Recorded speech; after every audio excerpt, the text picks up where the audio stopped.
Bonjour, c'est Gorky de la Team Radva. On se retrouve aujourd'hui pour parler du PP19 de la marque Arcturus, mais c'est juste après ça.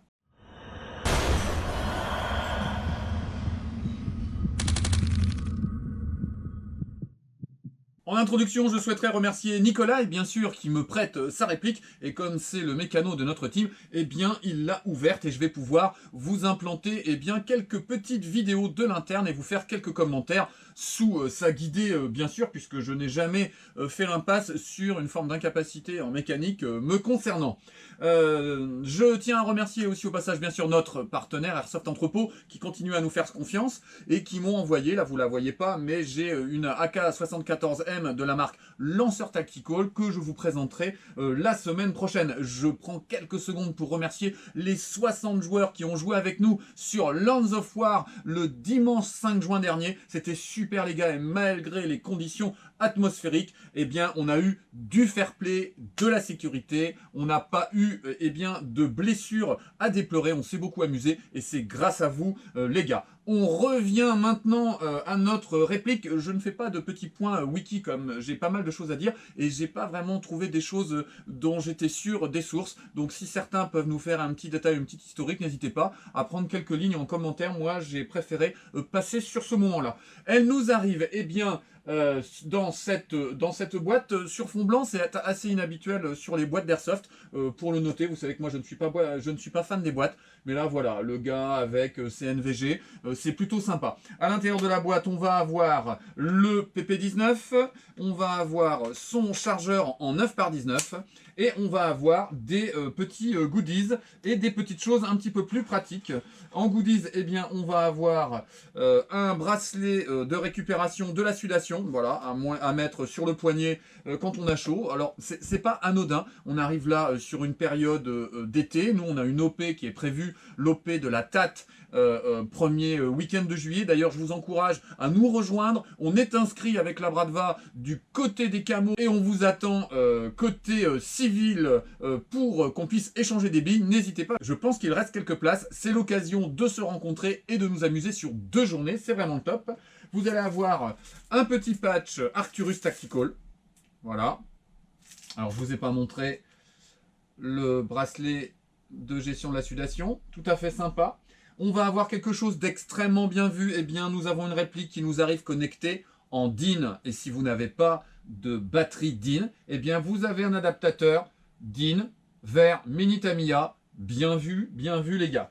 On va avoir là sur la transformation de la réplique, et je vous mets la photo à l'écran, de quoi modifier le puits de chargement.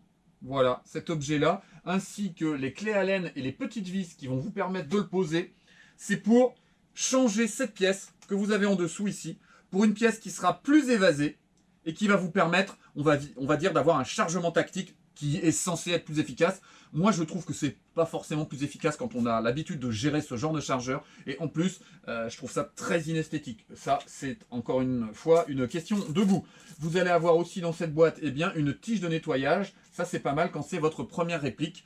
Et ce chargeur à l'intérieur, typique de chez Arcturus, qui va vous permettre de jouer en 95 ou 30 coups en démontant l'interne et avec un simple switch comme on le trouve sur les différents chargeurs d'idées, qu'ils soient en 762 par 39, en 545 par 39 ou en 9 par 19 comme là. Quand je prends la réplique en main, moi j'ai l'habitude du LCT, voilà, qui est sur ma table, je vous le montrerai juste après. J'ai immédiatement une poignée moteur qui a un léger mouvement circulaire, qui n'est pas très agréable.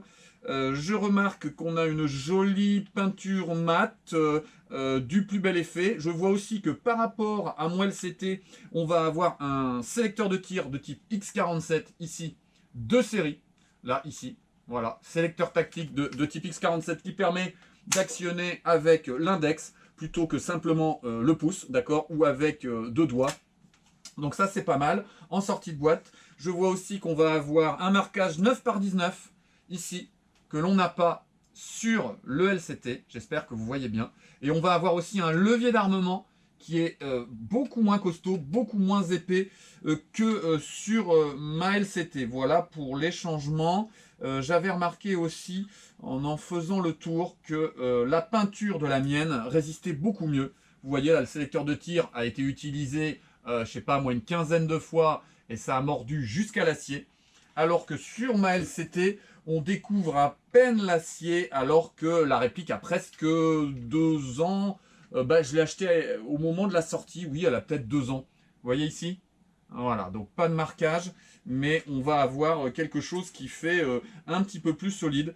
Au niveau du sight arrière, on va avoir une coloration en blanc, ici sur la LCT, alors que sur l'Arcturus, ça reste en noir. Et puis, je remarque aussi quelque chose qui est à l'avantage de l'Arcturus cette fois. Eh bien, au niveau des garnitures, il y a déjà le positionnement d'un rail Picatinny pour la pose d'une lampe ou d'un laser sur le côté latéral droit. Et on va avoir le dessous aussi qui est garni d'un rail Picatinny, alors que sur les garnitures d'origine de la LCT, eh bien, on va avoir quelque chose de lisse, que ce soit en dessus ou au-dessous, qui a nécessité, moi, que j'adapte eh bien, un rail en aluminium pour pouvoir positionner une poignée adaptée, en l'occurrence là, un PK6. Alors, je vais vous faire un petit travelling, histoire que vous voyez un petit peu cette réplique quand vous ne la connaissez pas. Là, ici, le cache-flamme, classique, les organes de visée avant, les garnitures en nylon noir, le rail Picatinny, et là, vous allez avoir le levier d'armement, le sélecteur de tic X47 tactique d'origine, et puis on va avoir la boucle de fixation de la sangle de portage, la crosse triangle, voilà, et le retour ici avec le rail latéral qui va vous permettre de fixer des optiques qui ont déjà un pied de fixation intégré comme un PKA, on en parlera tout à l'heure. Et là, le bouton de rétention de la crosse, dont on parlera tout de suite. Bouton de rétention de la crosse qui fonctionne selon moi très mal. Voilà, moi je replie la crosse, ça ne tient pas. Voilà, donc il faut que je fasse un mouvement vers le haut, puis vers le bas. Là, ça tient. Et clairement, je trouve que la crosse... Alors le truc, c'est que je n'ai plus la crosse d'origine sur le mien, mais je rabattais, il se clipsait immédiatement. Et j'avais un petit mouvement du bas vers le haut et je la ramenais. C'était très efficace. Bon, là, c'est moins le truc. Et on va voir effectivement immédiatement... Quand on replie la crosse, vous voyez, c'est pas évident, et qu'on ouvre le top cover, qu'on va pouvoir accéder à une gearbox QD avec un accès immédiat, sans démontage. Donc ça, c'est pas mal. Et on va avoir un visuel ici sur la connectique et le MOSFET. Voilà. Et on va pouvoir aussi observer dans le même temps le système de réglage du hop-up. Voilà, une roulette, je ne sais pas si vous le voyez, qui va permettre d'avoir une belle précision plutôt que les tirettes classiques qu'on peut avoir sur les AK. Alors, ce petit SMG, vous savez que moi j'adore les répliques super courtes. Si vous voulez comparer, là ici, avec l'AKS 74U que je prends régulièrement en exemple, pour moi c'est vraiment la réplique phare, on est plus petit qu'une AKS 74U. D'accord? Donc, alors, il n'y a pas un gros delta, vous voyez, c'est vraiment la partie haute du frein de bouche de l'AKS 74U qui fait la différence. Sinon, on est quasiment à la même taille. Faites attention, quand vous faites un custom comme le mien, entre la PT1 et le réducteur de son spécifique, regardez, là on va avoir un objet qui va être nettement plus long, et je vais me retrouver exactement la même taille que ma 104 Zenithco, la full custom. Donc voilà, on est en train de perdre l'esprit un petit peu du SMG. Donc attention quand vous faites des modifs à pas transformer l'utilité de l'objet. Vous voyez comme il est compact sur moi, comme il va être extrêmement facile à manipuler, comment les changements d'épaule vont être extrêmement facilités. C'est quelque chose qui va pouvoir se manipuler en changement d'épaule sans avoir besoin de faire des changements de main parce qu'il est vraiment extrêmement compact sur soi. D'accord? Donc moi j'aime beaucoup cette réplique. Voilà ce que je peux dire au niveau de l'externe comme ça. Alors, quelques petits chiffres. On est sur une réplique que l'on peut toucher sur un site étranger à 323 €. C'est une réplique qui pèse 2850 grammes, d'accord, 2,8 kg. Elle est à 2,9 kg en RS. Elle a une longueur de 705 mm, c'est exactement la longueur de la RS, donc ça c'est bien au niveau des cotes. Le hop-up AMOLED, je vous en ai parlé, on a un canon interne de 250 mm pour 601.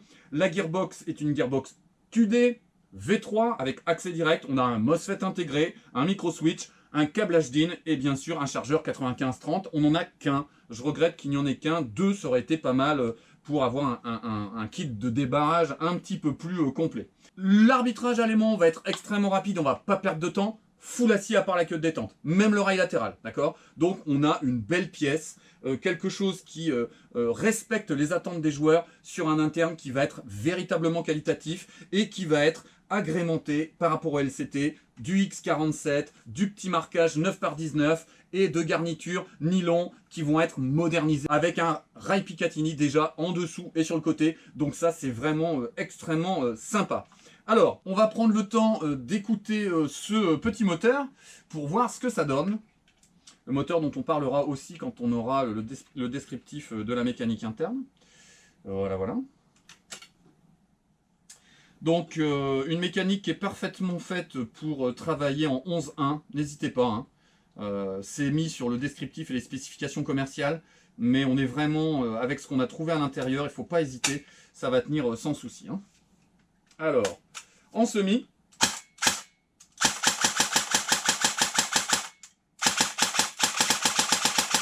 impossible de saturer avec le fonctionnement de la main. Parfois c'est pas le cas, hein. Moi j'arrive à dépasser avec la vitesse d'action sur la queue de détente les capacités mécaniques et pneumatiques de la machine.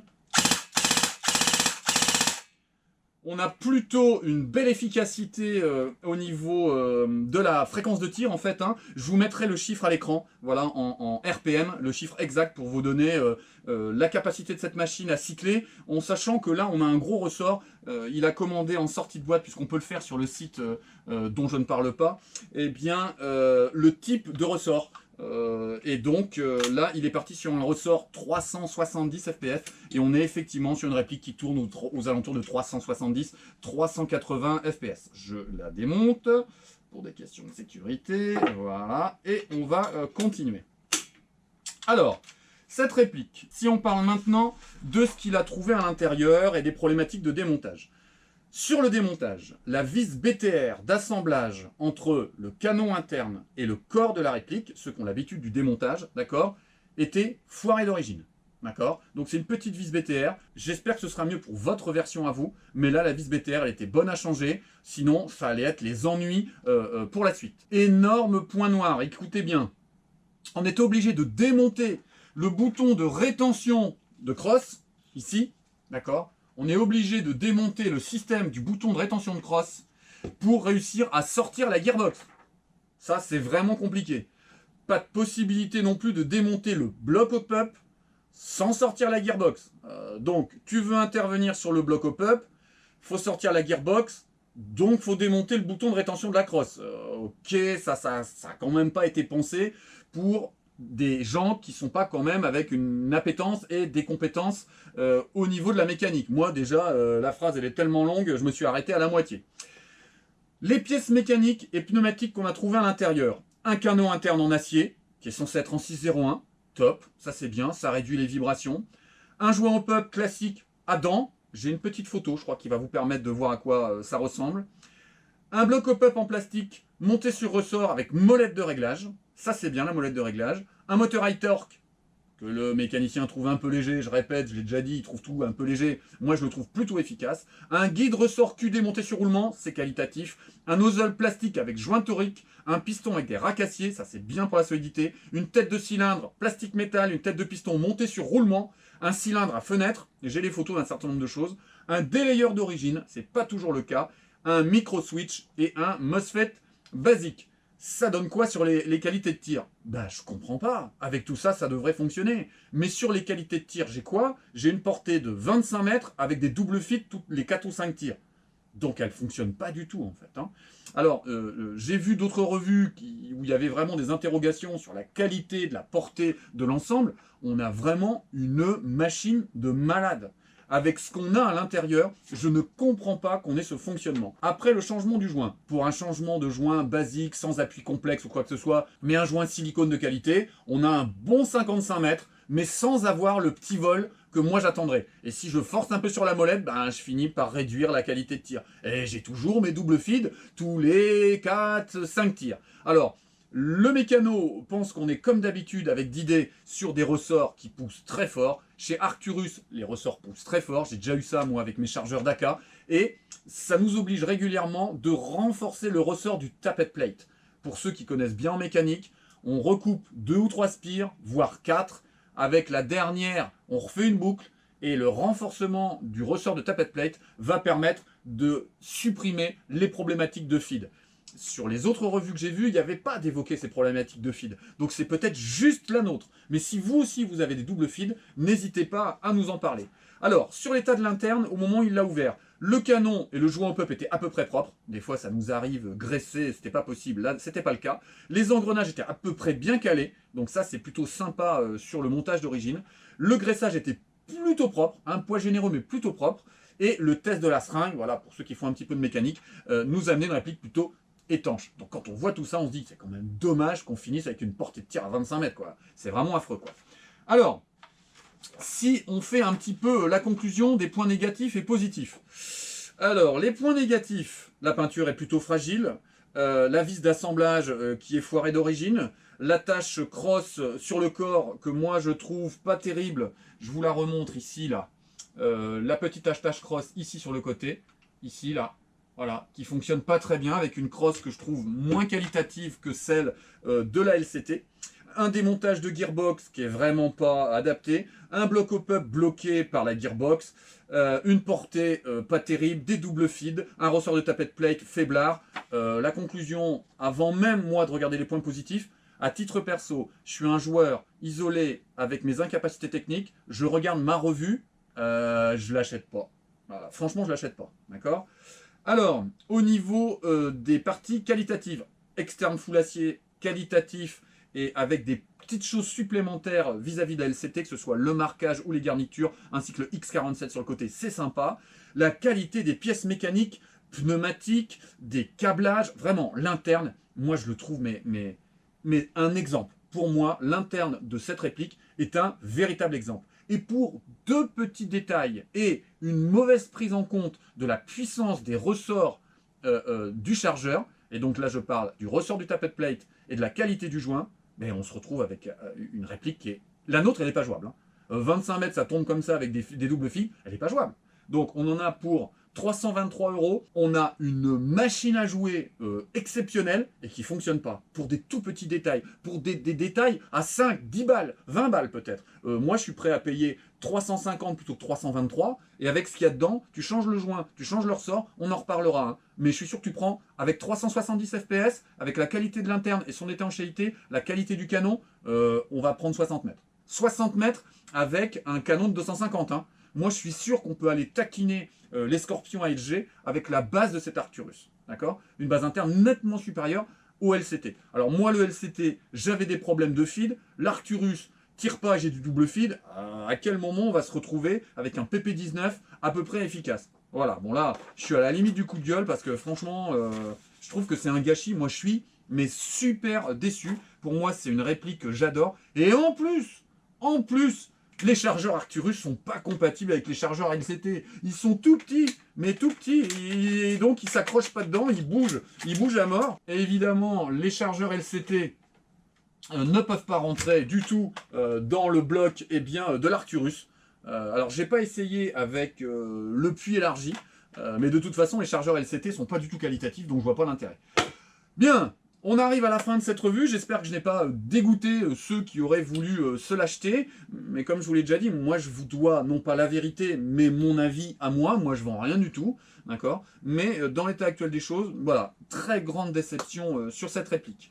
Je vous remets en tête bien sûr l'OP de la TAT sur le premier week-end de juillet. Je vais voir si je peux pas vous mettre un petit lien pour que vous puissiez aller cliquer dessus et vous renseigner. C'est une équipe qui est structurée, organisée, qui fait toujours du qualitatif. L'encadrement est toujours haut de gamme, ils sont super sympas. C'est vraiment une équipe amie de l'AETB et Team Radva. On a vraiment toute confiance en eux et on ne rate jamais une OP. C'est l'OP de la sortie du Covid. J'espère qu'on sera très nombreux et qu'on va beaucoup s'amuser et qu'on va pas prendre trop la flotte. D'ici là, profitez de l'airsoft, amusez-vous en toute sécurité, faites-vous plaisir et puis pratiquer sur les terrains d'airsoft. On se revoit très bientôt, j'espère, sur Lands of War pour l'OP de la TAT. Et d'ici là, portez-vous bien. Allez, au revoir.